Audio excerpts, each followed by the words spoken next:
Ini petunjuk Nabi hadapi wabah penyakit.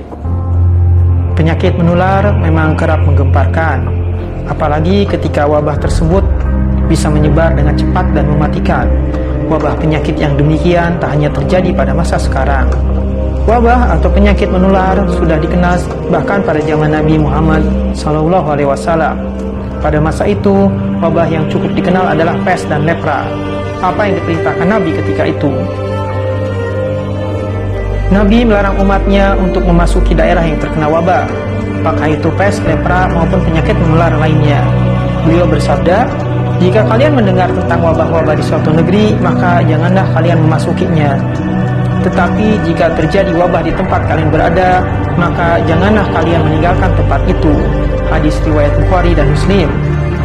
Untuk memastikan perintah tersebut dilaksanakan, Nabi mendirikan tembok di sekitar daerah yang terjangkit wabah dan menjanjikan bahwa mereka yang bersabar dan tinggal akan mendapatkan pahala sebagai mujahid di jalan Allah. Sedangkan mereka yang melarikan diri dari daerah tersebut diancam malapetaka dan kebinasaan. Apa yang diperintahkan Nabi sangat relevan dengan metode karantina yang dilakukan dalam dunia medis saat ini. Selain di masa Nabi, wabah juga pernah terjadi pada masa Khalifah Umar bin Khattab. Saat itu, Khalifah Umar bersama rombongan yang sedang dalam perjalanan menuju Syam terpaksa menghentikan perjalanannya karena adanya wabah kolera. Umar pun meminta pendapat kaum Muhajirin dan kaum Ansor untuk memilih melanjutkan perjalanan atau kembali ke Madinah. Sebagian dari mereka berpendapat untuk tetap melanjutkan perjalanan dan sebagian lagi berpendapat untuk membatalkan perjalanan. Umar pun kemudian meminta pendapat sesepuh Quraisy yang kemudian menyarankan agar khalifah tidak melanjutkan perjalanan menuju kota yang sedang diserang wabah penyakit.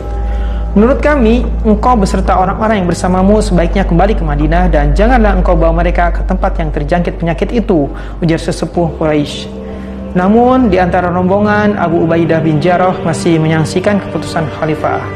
"Kenapa engkau melarikan diri dari ketentuan Allah?" ujarnya. Umar pun menjawab bahwa apa yang dilakukannya bukanlah melarikan diri dari ketentuan Allah, melainkan untuk menuju ketentuan Allah yang lainnya.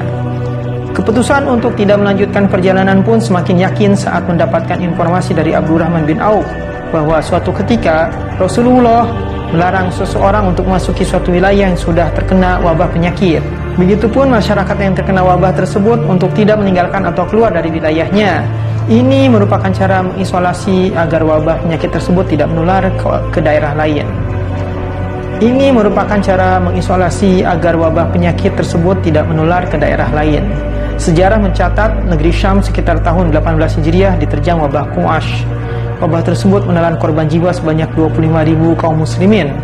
Di antara sahabat Nabi yang menjadi korbannya adalah Muaz bin Jabal, Abu Ubaidah, Syarbil bin Hasanah, dan Al-Fadil ibnu Al-Abbas ibnu Abdul Muttalib.